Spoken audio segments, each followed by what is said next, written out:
Može li Hrvatska ostvariti europski zeleni plan? Ako je suditi prema stavovima sudionika panele rasprave koju je udruga Biom organizirala u Sinju, može. I treba. Prilika je to koja se ne propušta, ali i golem izazov. Ključno je naime pronaći ravnotežu između potrebe očuvanja prirode i biološke raznolikosti, te ljudskih aktivnosti i gospodarstva.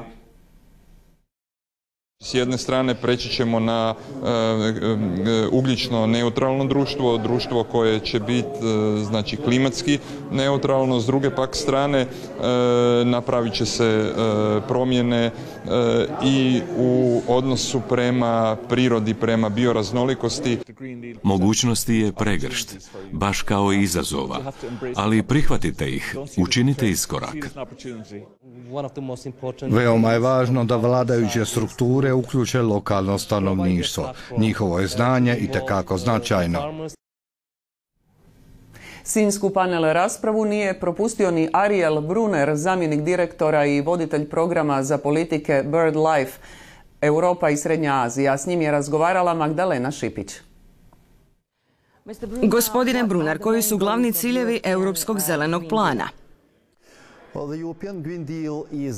Zeleni plan trebao bi omogućiti održivo gospodarstvo.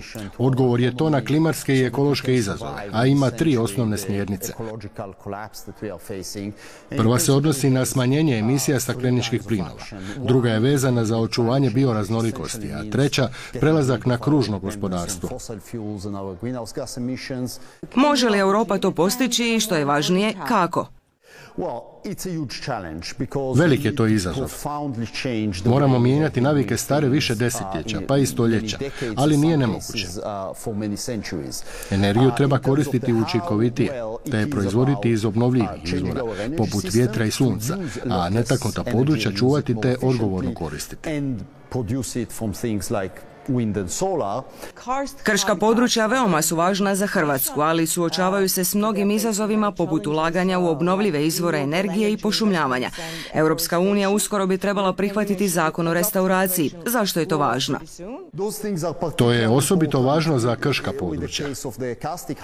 Mnogi misle da su ona bezvrijedna, ali riječ je o veoma dragocjenim područjima Europe, važnim staništima mnogih biljaka i životinja, koja skrivaju i brojne izvore pitke vode. Kako se poljoprivreda uklapa u Europski zeleni plan? Poljoprivreda je ključna. S jedne strane važna je radi proizvodnje hrane, a s druge strane odgovorna za gubitak biološke raznolikosti, te je golem potrošač vode. Stoga je važno pomiriti proizvodnju i potrošnju s prirodom, te stalno raditi za, a ne protiv prirode. Imate li poruku za Hrvatsku? Budite svjetski predvodnici u ekološkoj tranziciji. Mnoge zemlje, osobito mlađe članice Europske unije, često žale jer kaskaju za zemljama zapadne Europe. Potpuno nepotrebno. I ondje, uz dobre, ima i loših strana. Ne žurite. Radije iskoristite priliku i ne ponavljajte tuđe greške. Hvala vam lijepa.